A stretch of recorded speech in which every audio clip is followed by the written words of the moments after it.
Ted to pretty much introduce himself, but this is, I guess, the second time you've been joining us since Voss and I have been running the Ratio Christi show at Rutgers, but I know you have a long relationship with Ratio Christi, and you just were talking about you're working on a booklet for Ratio Christi with archaeology.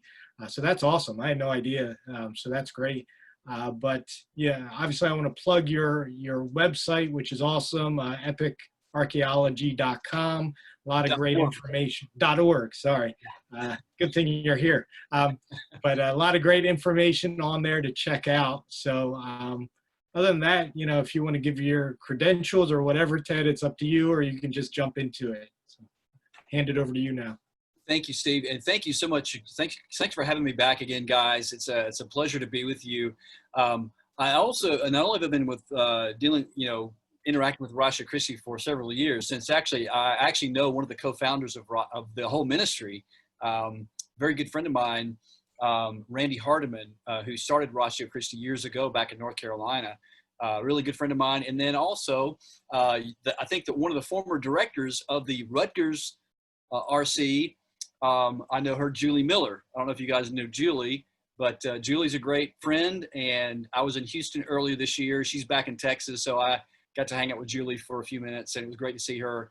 But yeah, I'm Ted Wright, and founder and executive director of epicarchaeology.org. I've been in apologetics for, goodness, probably 15, 20 years or so. Depends on where you want to count that. But anyway, I'm a former seminary professor. I've taught seminary for 15 years, and also former executive director for crossexamine.org, ministry of Frank Turek, who you guys I'm sure know Frank Turek really, really well. Frank and I are good friends. I've known Frank for 20 years. And so I worked for Frank as executive director for cross-examine for about 3 years or so. So I wanted, my background and my area of expertise, I guess, for lack of a better term, in apologetics is archaeology and historical apologetics. I'm sort of a niche boutique sort of apologist. I focus primarily on the archaeological and historical background of the text. And because really there's not a lot of people that really do that. I don't really see a lot of apologists a lot of guys, rightfully so, will defend the New Testament. You got Gary Habermas, you got Mike Licona, you got Dr. William Lane Craig, who is more of a philosophical apologist. You know, you've got you got your Ravi Zacharias, who's more of a cultural. He's now with the Lord, and then John Lennox, scientific. But I don't really see a lot of archaeological apologists, and that's kind of sort of what I consider myself as more of an archaeological apologist, and using archaeology and apologetics together to defend the faith. So that's kind of where I'm coming from. And tonight we're going to talk about something that I have been collecting my thoughts about over a period of years. And I was telling somebody this the other day, a friend of mine, you know, when I first started teaching seminary, the person who asked me to first teach was Dr. Norm Geisler, I was mentored by Norm Geisler as well. And so is Frank. And if you have any of Dr. Geisler's books, they're awesome. They're great. He was just a very dear friend and considered sort of like a grandfather figure to me, and spent many a day with Dr. Geisler. I can tell you some funny stories about him. He is just great. Storm and Norman. They don't call him that for no reason.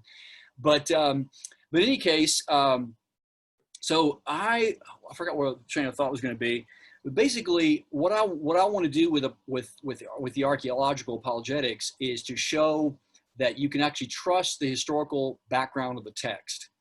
And so tonight we're going to look at the earliest chapters of, oh no, I was going to say, it just came to me. This is what happens when you get old. You forget you're going to say, and then you're like, oh yeah, that's right.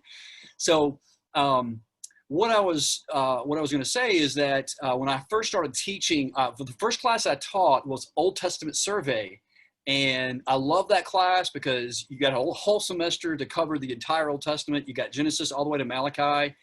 And you would think that an entire seminary semester would be a lot of time to talk about the Old Testament. And what I discovered as I taught the class is, man, I need like a whole nother like half of a year to teach this. So then I had to try to train myself how to condense a lot of data into a fairly short period of time. So that led me to really dig deep into the Old Testament.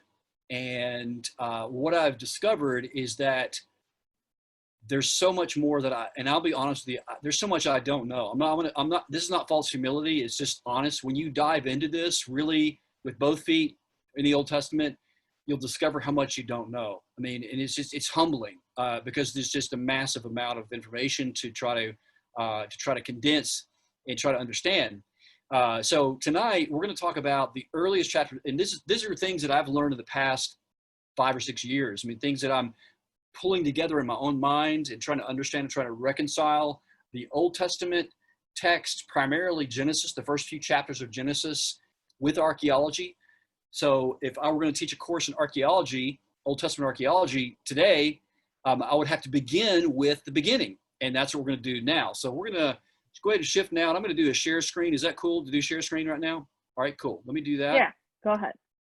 So let me do share. All right, so you guys should see the Epic Archaeology logo. Do you see that? Everybody see it? All right, cool.